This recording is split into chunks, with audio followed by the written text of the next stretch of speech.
Hi everyone, welcome to food tech for you. आज हम food safety and standard act के आगे के क्वेश्चन सॉल्व करने वाले हैं। इसके पहले हमने 26 क्वेश्चन तक क्वेश्चन देख चुके हैं। अब हम 27 से 77 78 कुछ ऐसे क्वेश्चन हैं, उसको हम देखेंगे। तो चलो अब जल्दी जल्दी हम क्वेश्चन देखते हैं। 27 क्वेश्चन है कि फूड सेफ्टी ऑडिट के बारे में इसमें से कौन सा स्टेटमेंट करेक्ट है। तो पहला स्टेटमेंट बोल रहा है कि जो फूड सेफ्टी ऑडिट है वो एक सिस्टमेटिक और फंक्शनली इंडिपेंडेंट एग्जामिनेशन है फूड सेफ्टी मेजर का, जो कि फूड मैन्युफैक्चरिंग यूनिट अडॉप्ट करती है। दूसरा दूसरा ऑप्शन बोल रहा है कि बायस्ड एग्जामिनेशन है फूड सेफ्टी मेजर का, जो कि फूड मैन्युफैक्चरिंग यूनिट अडॉप्ट करती है। थर्ड ऑप्शन बोल रहा है कि independent examination of food safety measure by non party and can be bias. ठीक है। और फोर्थ ऑप्शन बोल रहा है फूड मैन्युफैक्चरर ही फूड सेफ्टी ऑडिट की डेट डिसाइड करता है।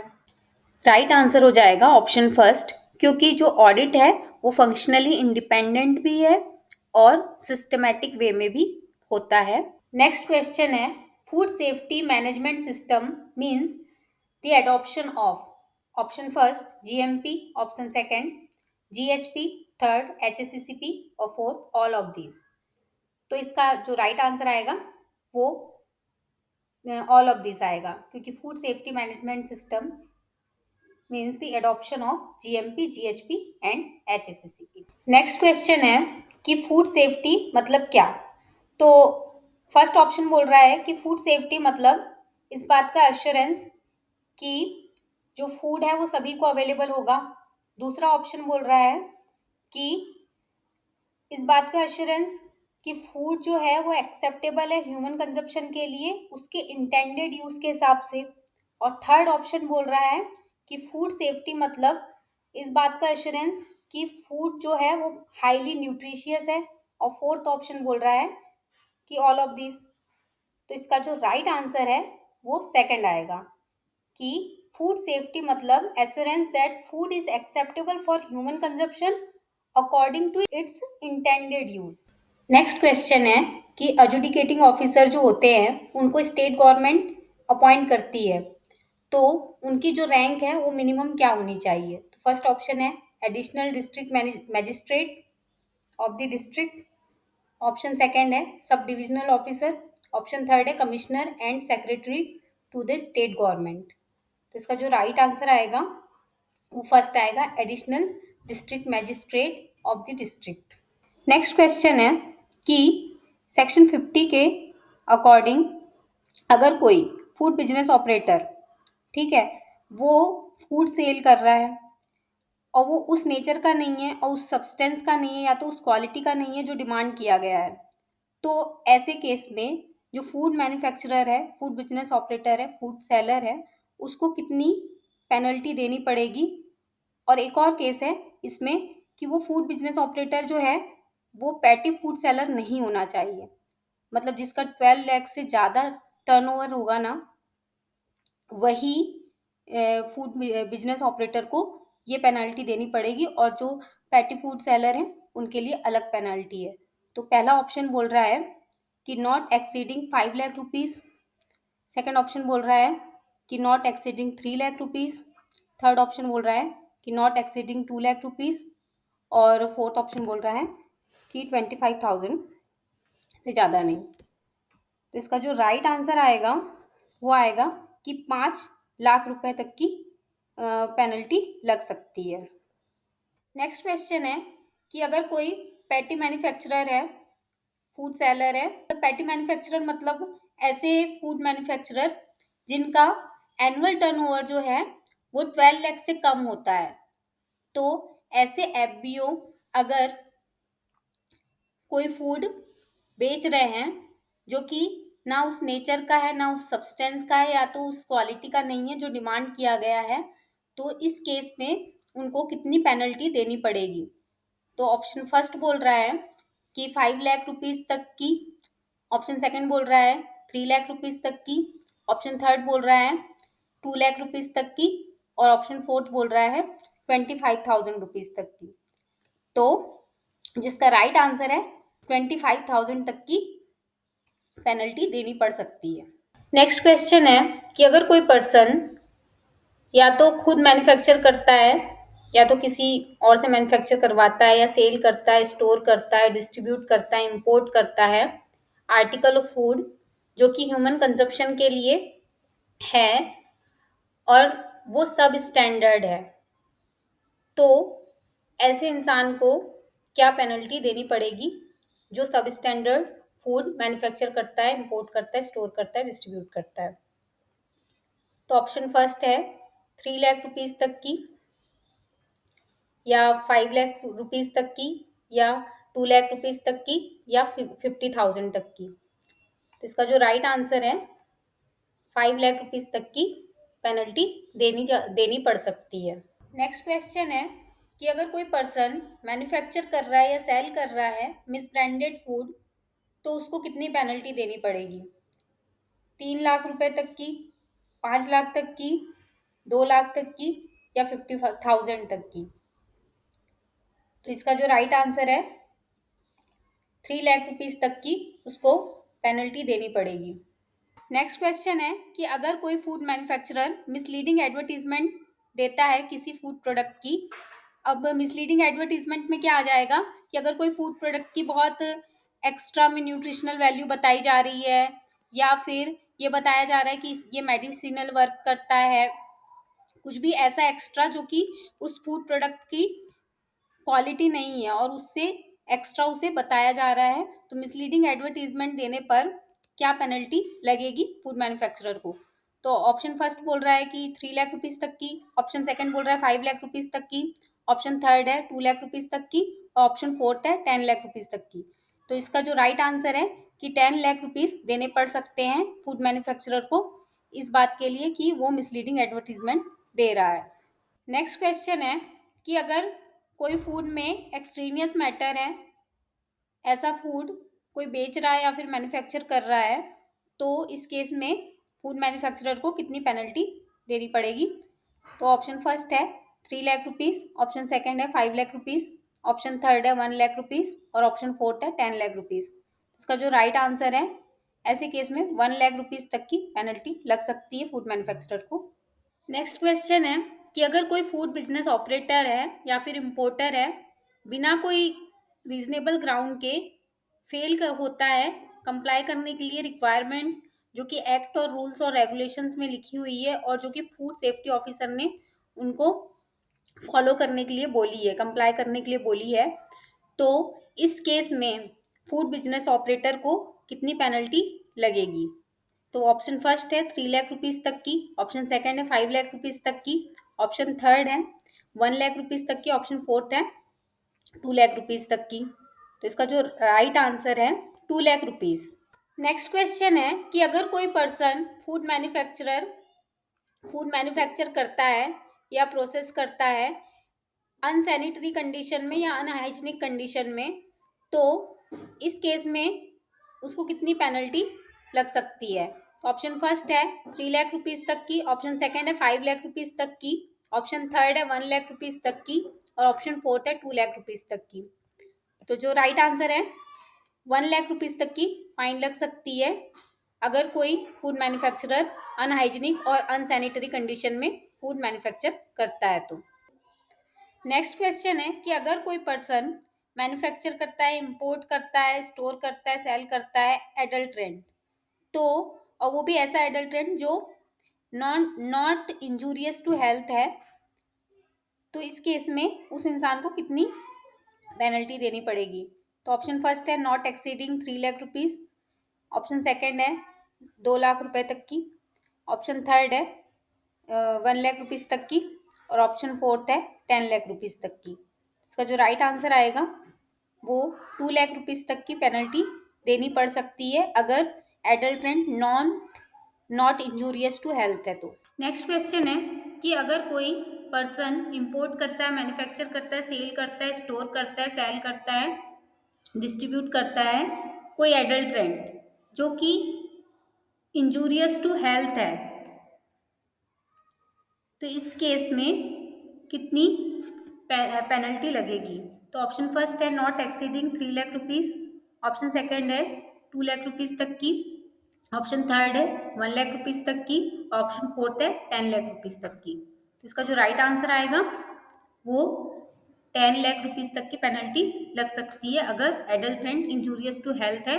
नेक्स्ट क्वेश्चन है कि अगर कोई एफपीओ मैन्युफैक्चर करता है या तो सेल करता है अनसेफ फूड जिससे कोई इंजरी नहीं हुई, तो इस केस में उसको क्या पनिशमेंट मिलेगा? तो फर्स्ट ऑप्शन है कि इम्प्रिजनमेंट रहेगा 6 मंथ तक का और फाइन लगेगी 1 लाख रुपीज तक की।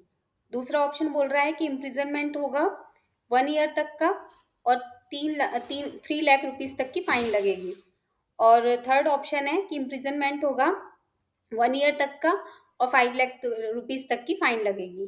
तो इसका जो राइट आंसर आएगा वो इम्प्रिजनमेंट आएगा 6 मंथ तक का और 1 लाख रुपीज तक की फाइन लगेगी।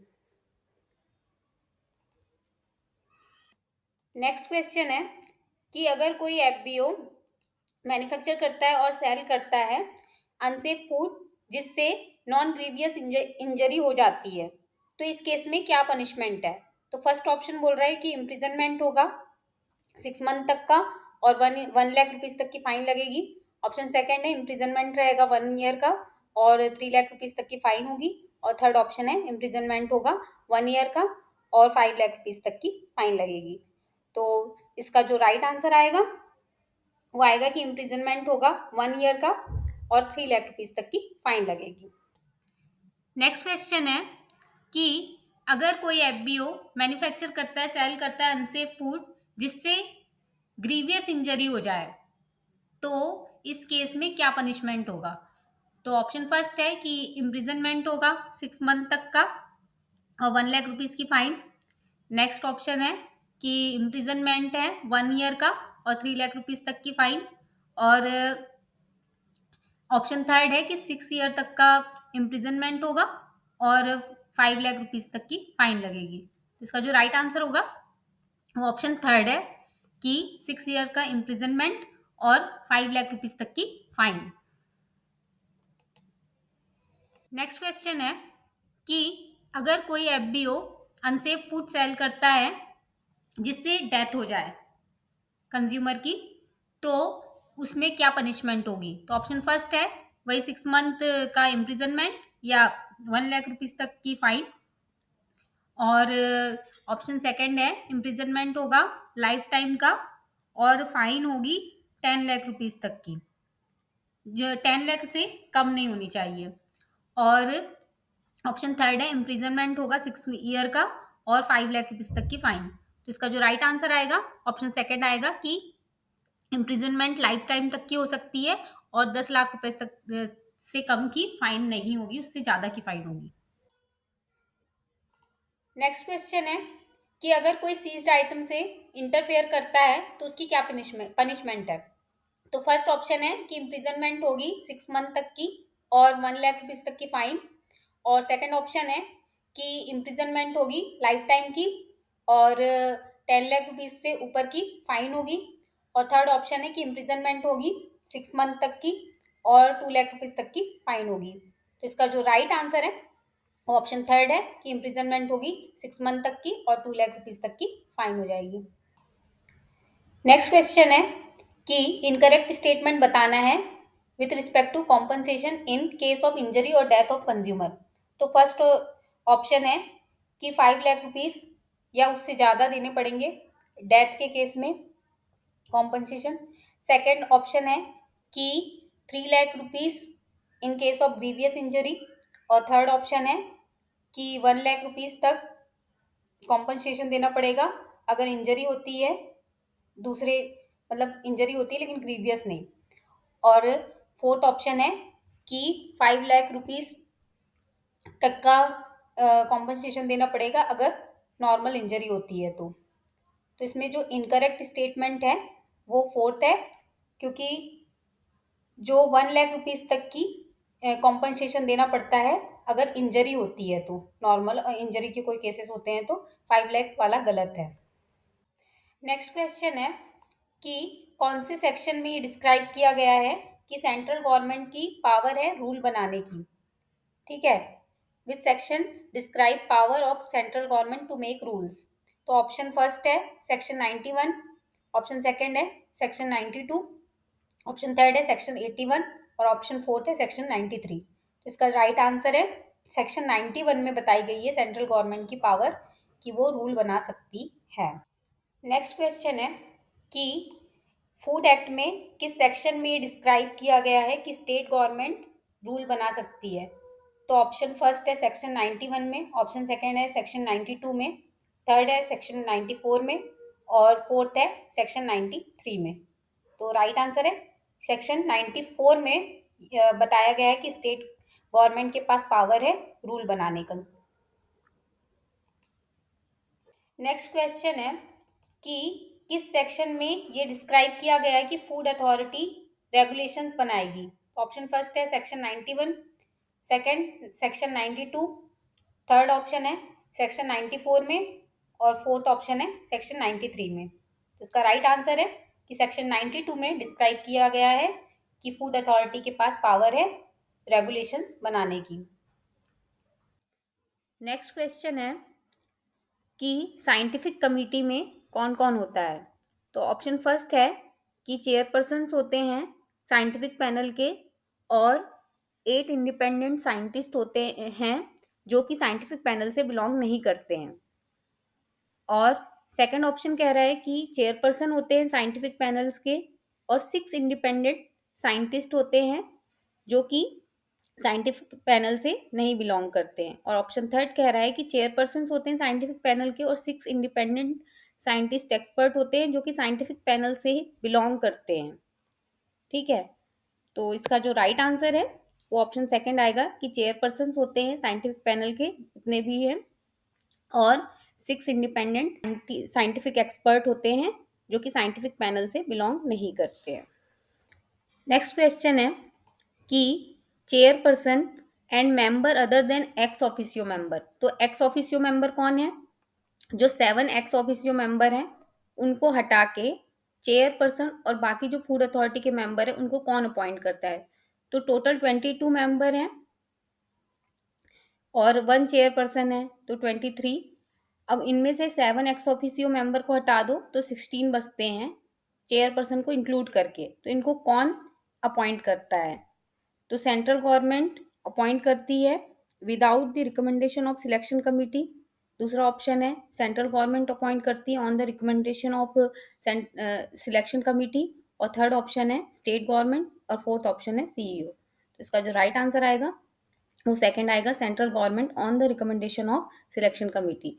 और वहीं पे जब एक्स ऑफिसियो मेंबर का वो अपॉइंटमेंट होता है तो उनको सेंट्रल गवर्नमेंट अपॉइंट करती है without recommendation of selection committee. मतलब उसमें कुछ ऐसा लिखा नहीं कि सिलेक्शन कमिटी का रिकमेंडेशन जरूरी है, बाकी इसमें तो लिखा है। नेक्स्ट क्वेश्चन है कि इनकरेक्ट स्टेटमेंट बताना है with respect to composition of food authority. तो फर्स्ट ऑप्शन बोल रहा है कि फूड अथॉरिटी में एक चेयरपर्सन होते हैं और 22 मेंबर होते हैं जिसमें से 1/3 वीमेन होती है। सेकंड ऑप्शन बोल रहा है कि 2 पर्सन कहाँ से होंगे? फार्मर ऑर्गेनाइजेशन से होंगे और 3 लोग फूड टेक्नोलॉजिस्ट होंगे या तो साइंटिस्ट होंगे जो कि मतलब काफ़ी एमिनेंट हो मतलब बहुत जाने माने हो। और 7 मेंबर जो होंगे not below the rank of joint secretary to the government of India जो कि सेंट्रल गवर्नमेंट अपॉइंट करेगी। वो भी अलग अलग कॉमर्स वगैरह ये सब फील्ड से हैं, ऐसा वाला है। और फिफ्थ ऑप्शन है कि 2 रिप्रेजेंटेटिव होते हैं जो कि फूड इंडस्ट्री से बिलोंग करते हैं लेकिन उसमें से एक भी स्मॉल स्केल इंडस्ट्री से नहीं होगा। ये ऑप्शंस हैं। तो इसका जो राइट आंसर आएगा वो फिफ्थ वाला आएगा क्योंकि वो स्टेटमेंट इनकरेक्ट है। क्योंकि इसमें क्या होगा, 2 रिप्रेजेंटेटिव जो होते हैं फूड इंडस्ट्री से उसमें से एक रिप्रेजेंटेटिव ये मस्ट है कि स्मॉल स्केल इंडस्ट्री से होना चाहिए। नेक्स्ट क्वेश्चन है कि चेयरपर्सन और members other than ex officio member जो हैं वो 3 साल के लिए ऑफिस में अपॉइंट होते हैं। तो उनका जो रीअपॉइंटमेंट है वो कितने टाइम के लिए रीअपॉइंटमेंट के लिए एलिजिबल होते हैं? तो यहाँ पर वही है, चेयर फूड अथॉरिटी की बात हो रही है। फूड अथॉरिटी में चेयरपर्सन है, 22 मेंबर है, तो उसमें से 7 मेंबर को हटा दो, एक्स ऑफिसियो मेंबर को। अब जो चेयरपर्सन और 15 मेंबर हैं, उनकी बात हो रही है कि उनको 3 साल के लिए अपॉइंट किया जाता है, तो उनका जो रीअपॉइंटमेंट होता है फर्दर कितने ईयर के लिए किया जा सकता है। तो ऑप्शन फर्स्ट बोल रहा है कि 2 ईयर के लिए, ऑप्शन सेकंड बोल रहा है फर्दर 3 ईयर के लिए, ऑप्शन थर्ड बोल रहा है कि 10 ईयर के लिए, और ऑप्शन फोर्थ बोल रहा है 5 ईयर के लिए। इसका जो राइट आंसर आएगा वो 3 ईयर, फर्दर 3 ईयर के लिए फिर से अपॉइंट किया जा सकता है। नेक्स्ट क्वेश्चन है कि जो फूड अथॉरिटी के चेयरपर्सन हैं वो 65 एज तक ऑफिस होल्ड कर सकते हैं, और जो बाकी मेंबर हैं उनकी जो एज है, मैक्सिमम एज, वो कितनी हो सकती है ऑफिस होल्ड करने की। तो ऑप्शन फर्स्ट है 65 ईयर, सेकंड है 68 ईयर तक की एज तक, और थर्ड ऑप्शन है 62 ईयर की एज तक, और ऑप्शन फोर्थ है 63 ईयर की एज तक। तो राइट आंसर जो आएगा वो आएगा 62 year, option third right. Next question है कि सिलेक्शन कमेटी को कितने टाइम के अंदर अंदर ये फाइनल करना होता है चेयरपर्सन और फूड अथॉरिटी के मेंबर का सिलेक्शन। अगर ऐसा कुछ हो कि सीट वैकेंट हो जाए, कोई भी रीजन से हो सकती है, या तो रेजिग्नेशन दे दे कोई, या तो ये भी हो सकता है कि किसी का ऑफिस का टर्म ही खत्म हो गया हो, तो इस केस में कितने टाइम के अंदर अंदर सिलेक्शन कमेटी फाइनल करेगी चेयरपर्सन और दूसरे मेंबर का सिलेक्शन। तो ऑप्शन फर्स्ट बोल रहा है कि 2 मंथ के अंदर अंदर जैसे ही पता चले, उसके बाद सेकंड ऑप्शन बोल रहा है कि 3 मंथ के अंदर अंदर, ऑप्शन थर्ड कह रहा है कि 1 मंथ के अंदर अंदर, और फोर्थ ऑप्शन है कि 5 मंथ के अंदर अंदर। इसका जो राइट आंसर है वो 2 मंथ के अंदर अंदर जैसे ही पता चलता है कि सीट वैकेंट है, तो उसके बाद सिलेक्शन फाइनल हो जाना चाहिए।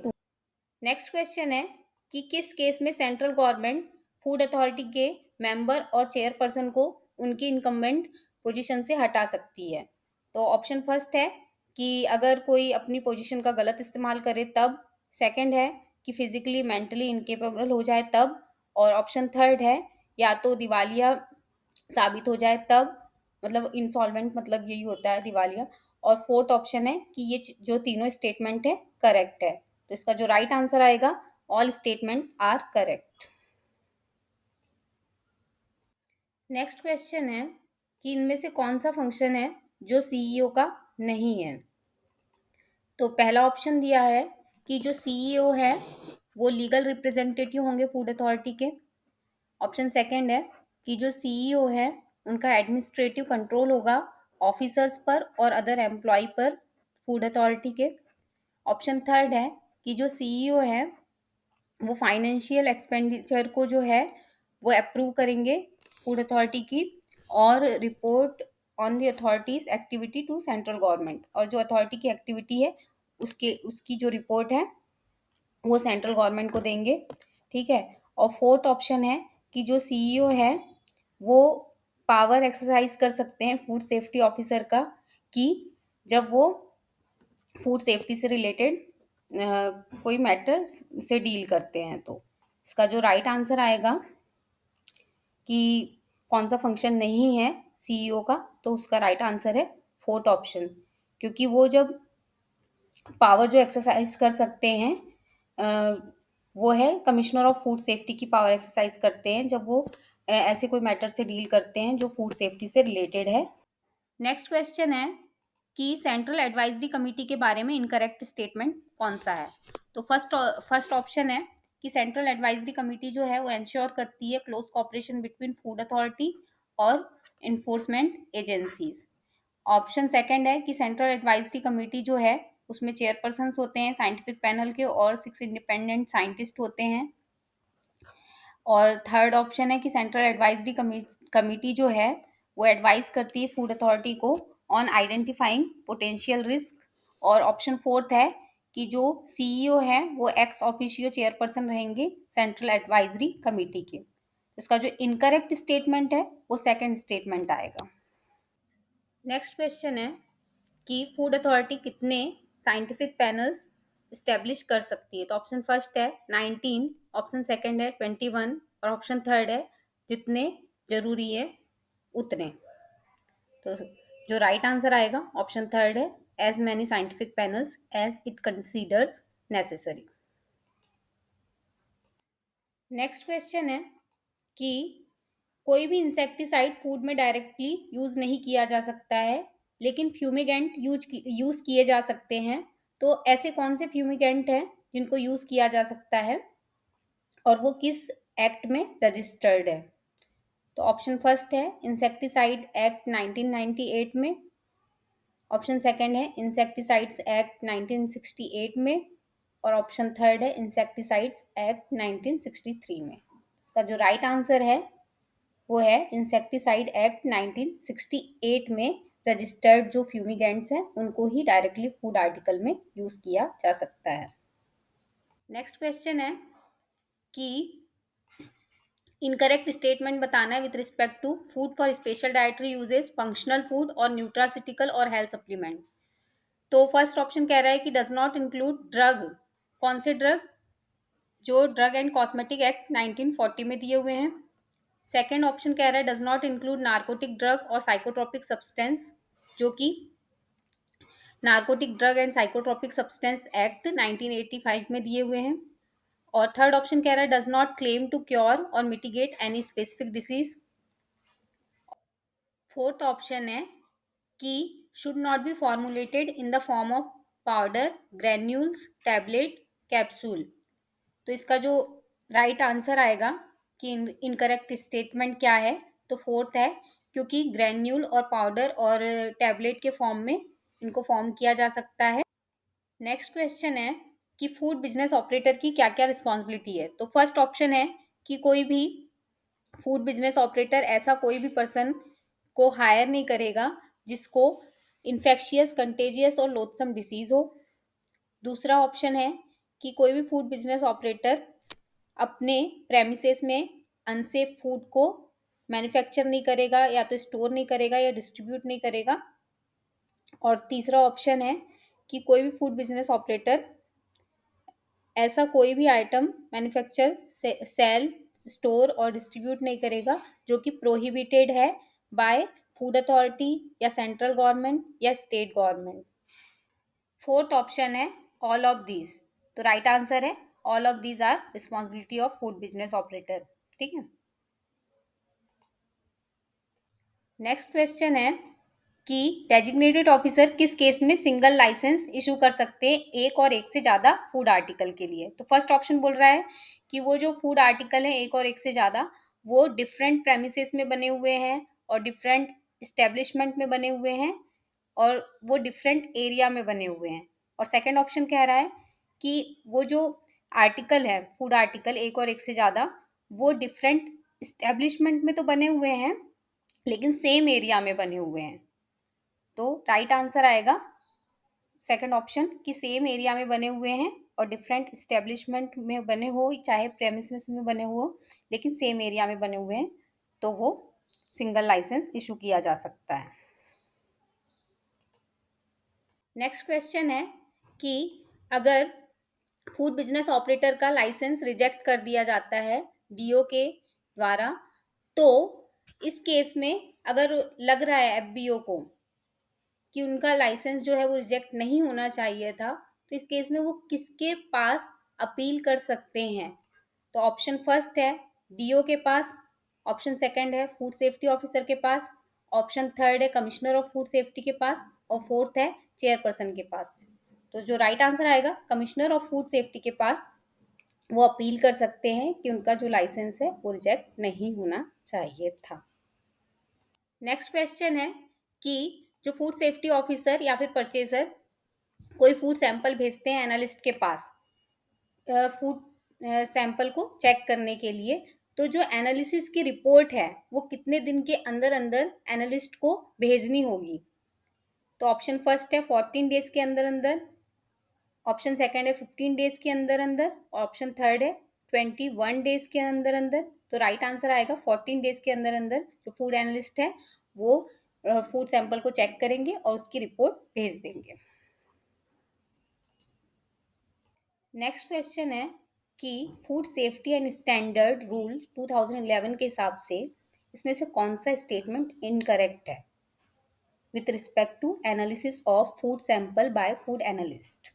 तो फर्स्ट ऑप्शन बोल रहा है कि जैसे ही फूड एनालिस्ट को सैंपल मिलता है तो उनको कंटेनर में रखी जो सील है, सील का सैंपल है उसको, और स्पेसिमेन में मतलब जो सील स्पेसिमेन इम्प्रेशन में लगी हुई है उन दोनों को कंपेयर करना है कि सेम है कि नहीं। और सेकंड ऑप्शन बोल रहा है कि जो सैंपल, जिस कंटेनर में सैंपल मिला है और अगर वो कंटेनर डैमेज मिला या फिर आपको उनको जो सैंपल मिला है वो अनफिट फॉर एनालिसिस लग रहा है, तो 7 दिन के अंदर अंदर वो डेजिग्नेटेड ऑफिसर को इस बात के लिए इन्फॉर्म कर देंगे कि जो सैंपल है वो अनफिट फॉर एनालिसिस है, और सेकंड पार्ट के लिए वो रिक्वेस्ट करेंगे।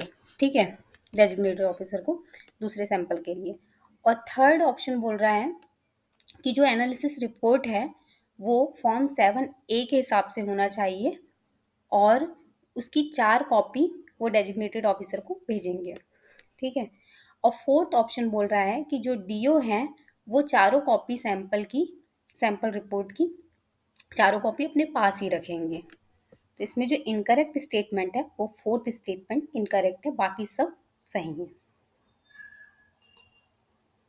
नेक्स्ट क्वेश्चन है कि जब फूड सेफ्टी ऑफिसर सैंपल लेने जाते हैं मार्केट में फूड सैंपल, तो इस उससे रिलेटेड कौन सा स्टेटमेंट इनकरेक्ट है। तो फर्स्ट ऑप्शन बोल रहा है कि जब सैंपल, फूड सेफ्टी ऑफिसर जब सैंपल लेंगे तो एक या एक से ज़्यादा वहाँ विटनेस होना चाहिए। ठीक है। दूसरा ऑप्शन बोल रहा है कि फूड सेफ्टी ऑफिसर या परचेजर फूड सैंपल जो लेंगे एनालिसिस के लिए उसका जितना कॉस्ट है वो पे करना पड़ेगा उस पर्सन को जिसका सैंपल उठाया गया है। और थर्ड ऑप्शन है कि प्रिजर्वेटिव जो है वो ऐड किया जा सकता है सैंपल में बिना अ, मतलब उसमें ज़रूरी नहीं है कि क्वांटिटी को स्पेसिफाई किया जाए प्रिजर्वेटिव की लेबल में।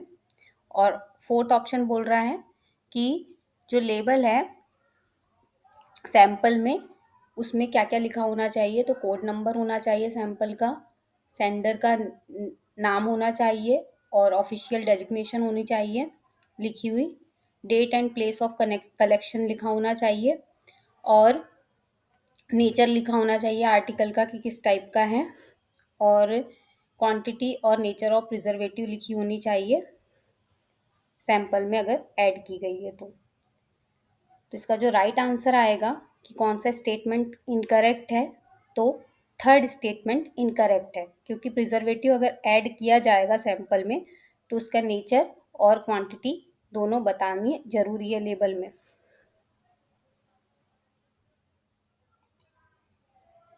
नेक्स्ट क्वेश्चन है कि रिस्क एनालिसिस में क्या क्या मतलब कौन सी प्रोसेस होती है। तो फर्स्ट ऑप्शन है risk assessment, risk management, risk communication और ऑल ऑफ दिस। तो राइट आंसर है ऑल ऑफ दिस।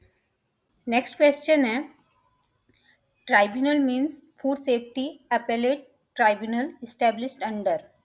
तो ऑप्शन फर्स्ट है सेक्शन 65, ऑप्शन सेकंड है सेक्शन 68, ऑप्शन थर्ड है सेक्शन 70, ऑप्शन फोर्थ है सेक्शन 71।